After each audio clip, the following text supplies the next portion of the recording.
So, have you ever wondered what it's like from the lifeguard's point of view when he's looking out to see if anyone needs rescuing?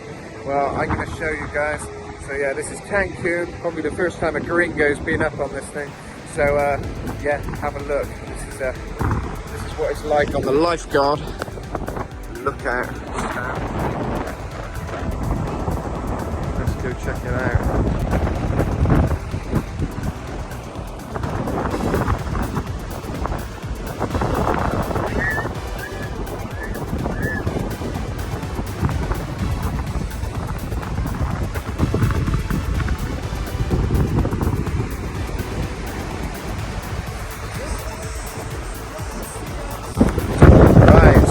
A unique view. I don't know if you can hear me very well because it's so windy.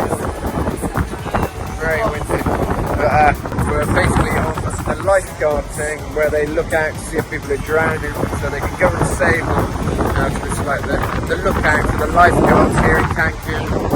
And yeah, it's pretty high up. Got the red flag flying because the sea is so dangerous today. You only get the lifeguards here in the day, so anyone who dares to go out any other time is risking it. But yeah, quite a drop there. It may not look that steep, but you wouldn't want to fall. It is incredibly windy. A nice thatch roof.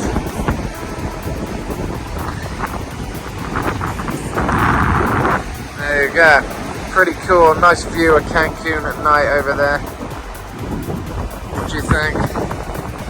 Hi. It is high. Very high!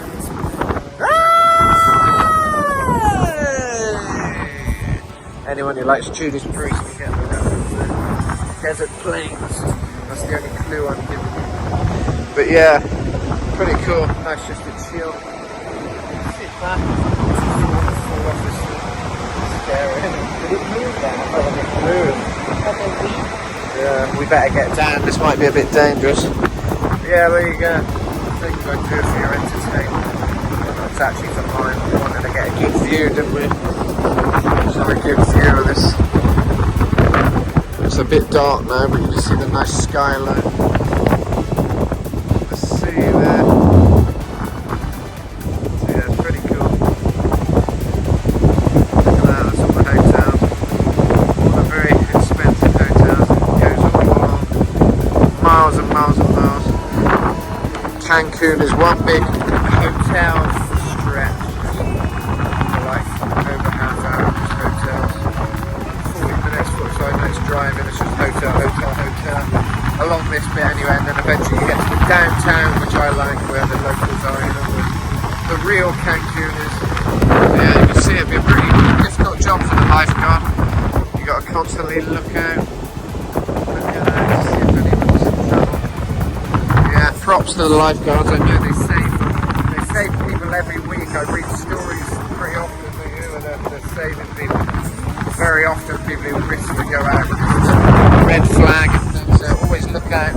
If it's red flag, risk it. This is sea.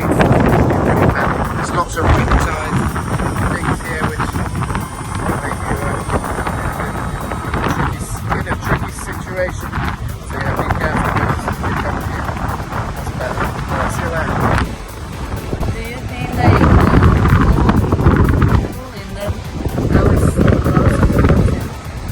yeah, it's weird thought. they live showers? Yeah, Jaguar. Yeah, it's weird to think all this before these hotels were here, before man came and destroyed everything for his own financial gain. It was all jungle. You got lagoon. So it would have been tapir, jaguar, all the other animals you get in Mexico, but all roaming around these parts before man came and built all this stuff. Yeah, it's a weird thought if you could think back and imagine, you know, this all connected up with the lagoon and all these things. So I'm sure lots of different animals used to wander along here. Yeah, a long time ago, but now we're just left with iguanas and things like that. Which is cool. But yeah, I think there's some of the crazy animals that were around this part. But now they're all in different areas, I think. where man hasn't came and destroyed. There's still quite a lot of wild areas in kind of Mexico, particularly the islands and things. There's some places where no one's destroyed yet, but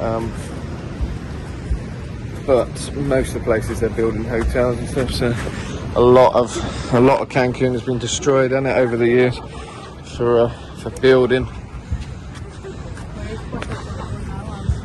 Yeah, where the big marina is, Puerto Cancun, that was all wild before they built on it, some crocodiles and everything. But now it's one big shopping mall basically. Yeah, there we go. So this is trying to remember what this beach is called actually. What was it? Playa Marlin, isn't it? Marlin. After the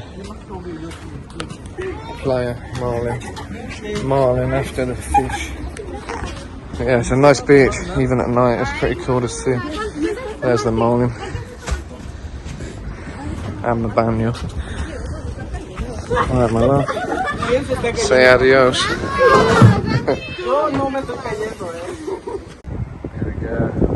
And one scary thing that you get on in these waters over here is the bull shark, and they are a ferocious shark. They're one of the most ferocious sharks there are. There you go. The bull shark is a slow but strong swimmer, and is at night is when it's most active, which I was telling you a minute ago when I was saying there's nowhere I'd go in the sea because they're most active at night. It has a very migratory character and regulates its buoyancy by swallowing air. That's interesting. These sharks are very voracious, like I said, voracious. Consume a wide variety of fish and are important species in the ecological balance of the ocean. There we go. And you get the tortuga, the turtles, and they're endangered species. I did swim with these once, which was very cool. You can book tours and things where you can swim with like wild bull sharks if you want to, or turtles and stingrays and things. I swam with them when I first came to Mexico. It's quite an experience actually. And the cenotes, I'd highly recommend. Definitely visit the cenotes, and there isn't much wildlife in them usually if you're scared of creatures, but you do get maybe cave spiders, and there's lots of catfish, but they're usually very small. But yeah, it's very clean water, and it's the Mayans used to drink that water, but the water has so much calcium in it, it was too much for their bones, and they often died early because something to do with too much calcium in the water they were drinking, because that's all they would drink was the cenote water. So I think they believed it had healing powers and things like that. It was, it's very good for them, which I think it did have benefits, but too much of it and too high in calcium was the downfall. And I think a lot of the Mayan people, the original Mayans, they died around 40 or something years old due to that reason. So yeah, that's a fun fact about the cenotes, but you can visit them and you can just float around and enjoy them. There's some nice cenotes near Valladolid, and it's a beautiful city or town there. That's one of my favourite places, down this Yucatan kind of neck of the woods of Mexico. And I highly recommend visiting some cenotes. Also near Merida there's a lot of cenotes, and some really beautiful ones really far out in the kind of outback, if you want to call it that, kind of jungle areas. There's some really wild areas we visited on a little bike thing with some guide quite a while ago now. This is Oxo, by the way, another popular shop over here, where you get all your little bits and pieces. I'll show you quickly. Got the urgent care hospital there, but there's no NHS over here, so you're paying if you get injured, unless you've got some kind of insurance. So yeah, it's a little bit different. Not sure where Navaro's went. Yeah, this is basically what to expect of the supermarkets over here, or convenience store. Here she is. Yeah, you've got lots of different cigars. Marlboro, Lambert, and I thought it was Lambert and Butler, I don't know what that is, L&M. Lots of different Palmos. And if you're in Mexico, well, it wouldn't be Mexico without these cotamundi, these cuati, as the locals call them.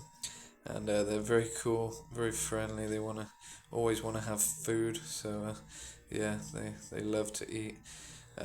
I've never had one bit me. I've hand fed these many times, but the locals do warn that they carry, I think, rabies sometimes and things. But you can usually tell if an animal's rabid by the frothing of the mouth. But yeah, be careful anyway. You don't want your fingers bit.